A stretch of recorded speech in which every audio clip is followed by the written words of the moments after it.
Hello बच्चों, good morning. आज मैं वर्ग 6 पाठ 7 हिंदी पाठ 7 पढ़ने जा रही हूँ। कल आप लोगों को पाठ का नाम है पिता का पत्र पुत्र के नाम।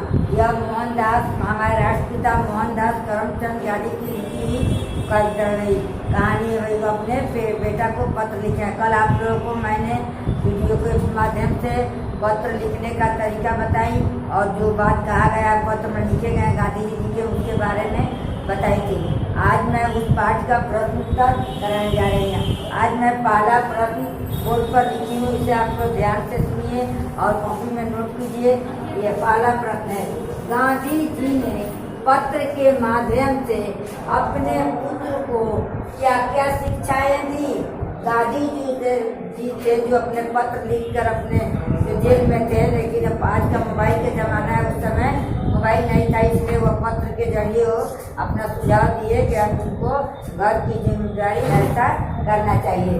वही कह रहे हैं, गांधी जी ने पत्र के माध्यम से अपने पुत्र को शिक्षा दी कि अपने आहार पर खूब ध्यान देना। पत्र के माध्यम से बोले कि तुम अपने खाने पीने पर ध्यान रखना, किसी चीज़ की कमी मत करना। अपने कर्तव्य का पालन भी करना चाहिए और जो तुम्हारा कर्तव्य है घर का, हम घर का नहीं थे, बड़े लड़के थे इसलिए कर रहे हैं, तो घर का जो कर्तव्य है, काम का जो तुमको हो सके उसका निर्वाह अच्छा से करना, कर्तव्य का पालन करना। 12 वर्षों के बाद बच्चों को अपनी जिम्मेदारी और कर्तव्य का भाव हो जाना चाहिए। गांधी जी कह रहे हैं कि 12 वर्ष जब बच्चों की उम्र हो जाती है, उनको अपने आप प्राकृतिक देन है कि 12 वर्ष की उम्र हो जाने के बाद उनमें अपनी जिम्मेवारी और कर्तव्य का भाव अपने आप हो जाता है। प्रकृति का नियम है, वह अपने अच्छे बुरे का बात जो है समझने लगते हैं। वही कह रहे हैं, 12 वर्षों के बाद अपनी जिम्मेदारी और कर्तव्य का भाव हो जाना चाहिए। मनुष्य के लिए आत्मा और परमात्मा के साथ स्वयं का ज्ञान तथा अक्षर ज्ञान अनिवार्य है। कह रहे हैं, मनुष्य के लिए आत्मा क्या है, परमात्मा क्या है और अक्षर ज्ञान क्या है। स्वयं ज्ञान हो जाता है, मनुष्य के अपने आप ज्ञान हो जाता है कि आत्मा परमात्मा में अंतर। अक्षर ज्ञान लिखने पढ़ने की, कैसे बोलेंगे कैसे पढ़ेंगे, लेकिन उसकी ज्ञान जो है अनिवार्य हो जाता है। मनुष्य अपने आप सीखने लगता है, स्वयं का ज्ञान तथा अक्षर ज्ञान वाले। गरीबी में जीना सुखद है। जो अमीर लोग जो होते हैं, राजनीति में होड़ लगा रहता है कि आज इतना पैसा है तो कल उससे आगे कर, उसी होड़ में लगे रहते हैं, सुखद जीवन नहीं बीता। पैसा रहते हुए भी उनका जीवन में सुख नहीं है। इसलिए गांधी जी इस बात को स्वयं कर रहे हैं कि गरीबी में ही जीना सुखद है। गरीब जो लोग हैं उनको कोई चीज़ की चिंता नहीं, अपना कमाए और खा के आराम से जी रहे हैं। इसीलिए गांधी जी को जो गरीबी में ही जीना उनको अच्छा लगता था, इसलिए कह रहे हैं गरीबी में ही जीना सुखद है।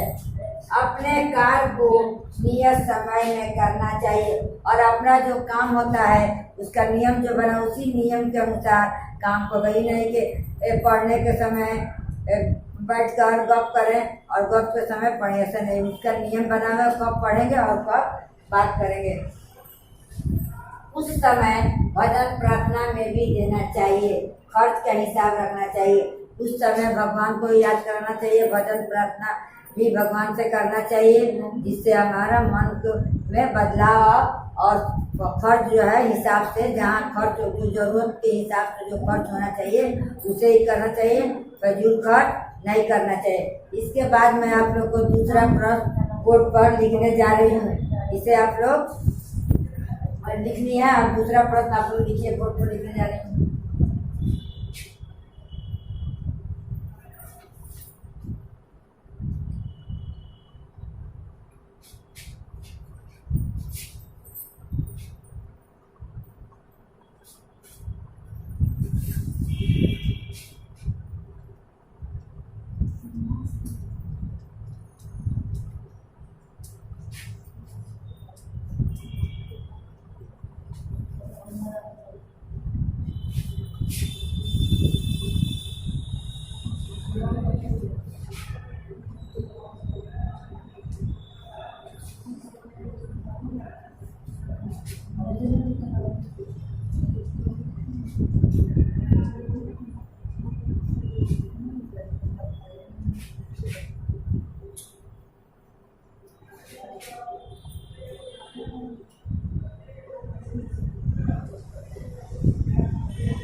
दूसरा प्रश्न है, गांधी जी ने असली शिक्षा किसे माना है, उल्लेख करें। असली ज्ञान, असली पढ़ाई क्या होता है उसके बारे में बता रहे हैं। गांधी जी ने असली शिक्षा चरित्र निर्माण और कर्तव्य का बोध करना है। उसके जीवन में असली शिक्षा वही होता है कि अपना चरित्र अच्छा हो और जो जिम्मेदारी मिले उसे अपना समझ कर करना चाहिए। वास्तविक शिक्षा मनुष्य की समय का दुरुपयोग से बचाता है। बेकार की जो बातें करते हैं, बेकार के समय बर्बाद करते हैं, वो क्या है, मनुष्य को दुरुपयोग से दूसरे बुराई से बचाता है तथा समाज में सब मनुष्य के रूप में प्रकाशित होता है। जो लोग अच्छे समय बर्बाद नहीं करके अपने अच्छे कामों में लगे रहते हैं, वो लोग क्या करते हैं, अच्छे सब समाज के निर्माण करते हैं। चरित्रहीन विद्वान कभी भी सम्मान के योग्य नहीं होते। जो चरित्रहीन होते हैं, जो चरित्रहीन विद्वान होते हैं, वह कभी भी क्या है, सम्मान के योग्य नहीं होते हैं। जिनका चरित्र खराब होता है वो कभी भी सम्मान नहीं पा सकते। तथा कर्तव्य ज्ञान के बिना संसार सागर से पार करना मुश्किल है। कह रहे हैं कि बिना ज्ञान से संसार में रहना मनुष्य के लिए बहुत ही मुश्किल है। इसलिए मनुष्य को ज्ञान पढ़ना बहुत जरूरी है। ये दूसरा क्वेश्चन होगा, दोनों क्वेश्चन आप लोग याद कीजिएगा। महीना आप लोग को टेस्ट दी जाएगी। अब बढ़िया से पढ़िए, मन लगा फेयर तैयार कर लीजिएगा। अब क्वेश्चन आंसर याद करते रहिएगा। इसका टेस्ट दी जाएगी। आज का वीडियो इतना ही। ओके, धन्यवाद।